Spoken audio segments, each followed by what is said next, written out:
Alright, I've been getting a few questions about my boat and mud motor setup, so I'm going to take a quick minute to do an update video on some of the specifics I did with my boat, and hopefully this can help a couple of you guys out there.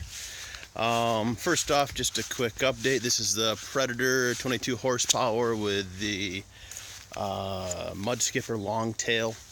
One key thing that has had to happen is this little plate that you can see down here. That's something I've gone and added.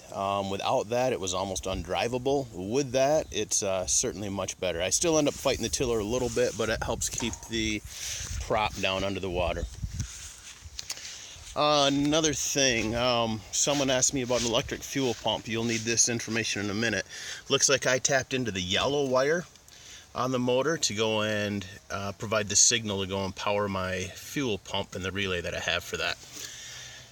All that stuff, I actually carved out a hatch in the front of my boat.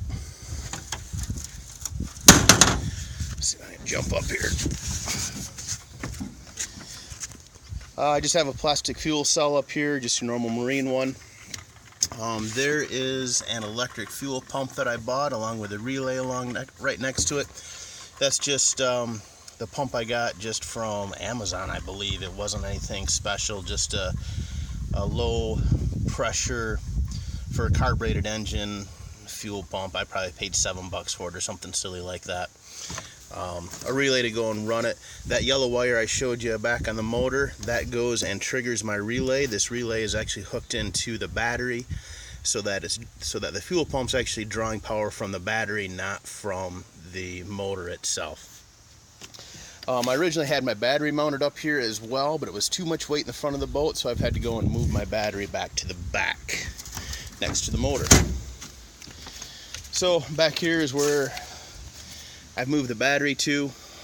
Someone asked about fuel line. I think it's just 1/4-inch diameter fuel line that I used. I used a clear line because that's what I had on hand. I don't know if I would do that again. I'd probably do a more something rated for better exterior exposure. I mean, it's holding up well for the 1.5 years, but I have my doubts on how much longer it's going to last. So I just made this little umbilical cord here that has the fuel line, positive and negative battery cables, and then also 2 other wires going to it. One of those I use to trigger my fuel pump, and the other one is just an extra wire right now. Hope this helps somebody. Oh, you got the ever important cup holder.